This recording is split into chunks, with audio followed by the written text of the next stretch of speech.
Engineer, giunsa man nimo pagpadako nga karon giila na ang inyong recycled products dili lamang diri sa inyong nasod sa Davao, no? Kaila na pud ni o iko nga sikat na pud kini internationally. Sa ngayon po sa dasal po at pananampalataya ay naibahagi po natin to sa apat na kanto ng ating bansa. Sa katunayan po sa 10 taon na naitatag ko po itong kumpanya na ito, nabigyan na po natin ng mga iba't ibang klaseng programa yung ating mga munisipyo at saka mga syudad all over the Philippines. Kaya po siguro ay nakita nila ang kahalagahan itong ginagawa nating advokasya dahil ito po talaga ay makakatulong sa bawat tao ng ating bansa dahil hindi po natin kailangang itapon sa landfill. Dapat lang po ang gawin natin ay magkaroon po tayo ng tamang paglalagyan nito para po ma-recycle ng tama.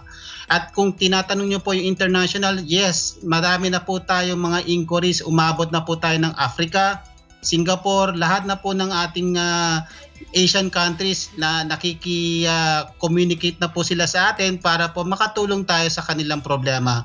At yung bilang po ng mga problema na ito ay yung mga plastic na tinatapon lamang sa landfill. Engineer, karong panahon sa pandemya, unsa pod na mga hagit ang nakaapekto sa inyong negosyo, hagit or challenges ang nakaapekto sa inyong negosyo o giunsa man ninyo pagbag-o o pagbalik? Ang naging challenge po namin sa ngayon or for the past 1 year ay yung nahinto po yung aming primary product. Ang primary product po namin ngayon is yung ating silya o school chairs. Ito po ay na-recognize na po ng ating Pangulo. Dinala po natin sa kanya to at so far nabigyan na po ng recognition ng Department of Education na ito po ay pwedeng gamitin ng mga ating estudyante para po makatulong sa problemang lumulobo ng ating bansa is yung kakulangan ng ating silya. Ito po ay magagamit natin ng 10 hanggang 20 taon at pagka ito po ay nasira, papalitan po natin ng libre. Yan po yung isang advantages ng ating kumpanya. Ito po ngayon ay nagkaroon ng problema dahil wala po tayong face-to-face. Kaya tayo po ay gumawa ng paraan, nag-innovate pa rin tayo, gumawa rin na rin po tayo ng mga foot bath or food dispensers. Yan pong mga produkto na yan ay makakatulong po sa ating kababayan dahil ito po ay makaka-minimize nung ating transfer nung ating pandemya o yung virus na COVID. Dahil pag tinapakan po nila yung foot bath na ito, makakatanggal po ng mga virus sa mga sapatos natin bago pumasok ng mga establishment. Sa atong mga plantitos and plantitas diha og sa mga eco-friendly natong mga kaigsuonan nga nagtan-aw nato karon o sa ato karon, please invite them, engineer, sa inyong social media accounts. Asa pud pwede bisitahon ang Envirotech Waste Recycling Incorporated. Go ahead, sir.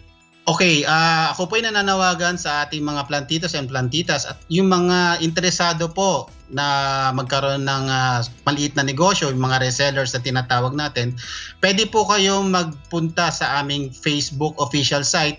Ito po yung Envirotech Waste Recycling Inc. Pag ang picture po na nakalabas doon is yung color pink na lounging chair namin, yan po yung official namin na Facebook page.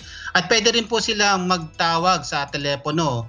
Ang telepono po namin ay 0917-324-1118.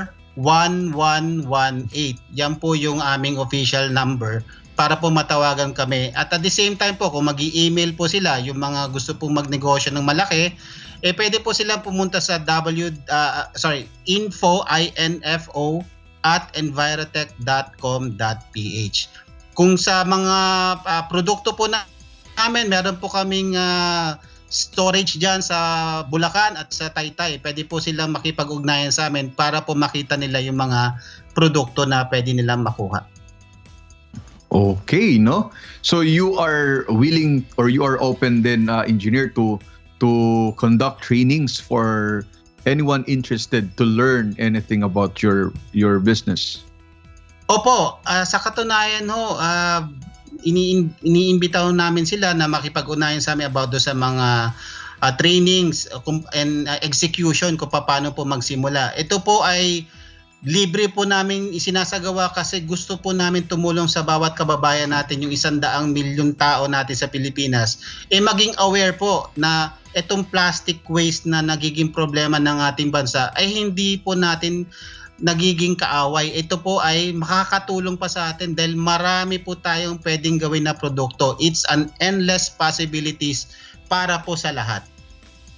Engineer Chester, aduna ba kay mensahe para sa atong mga igsuong Bisaya nga gusto pud magsugod og negosyo o gustong molambo at the same time makatabang pud sa atong mga kinaiyahan o sa atong kalibutan, environment? Okay, maraming salamat po at inaanyayahan ko po lahat ng mga Bisaya at pati na rin po yung mga kababayan natin sa Luzon. Kami po ay open arms na makipagtulungan sa inyo kung gusto nyo pong makuha itong teknolohiya na ito.